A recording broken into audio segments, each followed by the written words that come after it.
శాస్త్రపరమైన కోరికలకు ఒక హద్దు ఉంటుందండి. మన మనస్సులో శాస్త్రపరమైన ధ్యానం చేసిన తర్వాత ఆ వచ్చే కోరికలు ఈ ఈ ఏదో ఒకటి మనిషికి ఒక కోరిక ఉంటుంది. అందులో మనం ఉన్న సంసారంలో సన్యాసులం కాదు. సంసారంలో ఉండే వాళ్ళ కోరికలు లేక సన్యాసులకి ఎలా ఉంటాయి?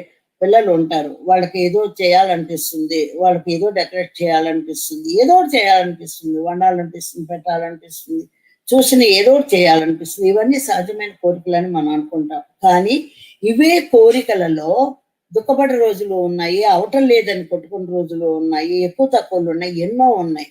కానీ ఇక్కడ ఒక జ్ఞానికి శాస్త్రపరమైన కోరికలకు ఒక హద్దు ఉంటుంది. ఇక్కడ దాకే నేను ఉండాలి, ఇక్కడ దాకే నేను చెయ్యాలి, ఇక్కడ దాకే నా బిడ్డలకి నేను చెయ్యాలి అంటే ఒక ఒక హద్దు.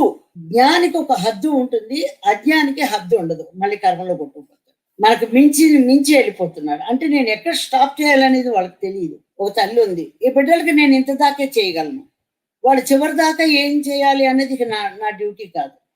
పిల్లలు ఉన్నారు, అమ్మకి ఎంత చూసుకోవాలి, కుటుంబానికి ఎంత చూసుకోవాలి, వాళ్ళకి కూడా ఒక హద్దు ఉంటుంది.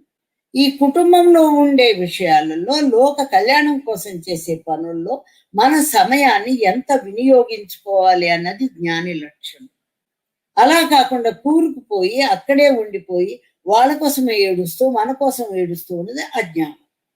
అసలు ఏడవాల్సిన అవసరమే లేదని తెలిసిందండి జ్ఞానంలోకి వచ్చిన. అనవసరంగా ఏడుస్తున్నాం, అనవసరమైన దుఃఖాలన్నీ మూట పట్టుకుంటున్నాం. మీ అందరికి ఉండే దుఃఖాలు, కష్టాలు, సుఖాలు నాకు లేవా? నాకు ఉన్నాయి, ప్రతి పిరమిడ్ మాస్టర్స్కి ఉన్నాయి. కానీ ఎంత ఆనందంగా ఎలా ఉండగలుగుతున్నారు? ఆత్మదర్శనం, నేను శరీరాన్ని కాను, ఇదొక జన్మ, ఇదొక మాయ అర్థమైపోతుంది వాళ్ళకి. శాస్త్రపరమైన కోరికలు ఒక అర్థం ఉంటుందని చెప్పా కదా, వారు నిరంతరం దివ్యంతో అనుసంధానమై ఉంటారు.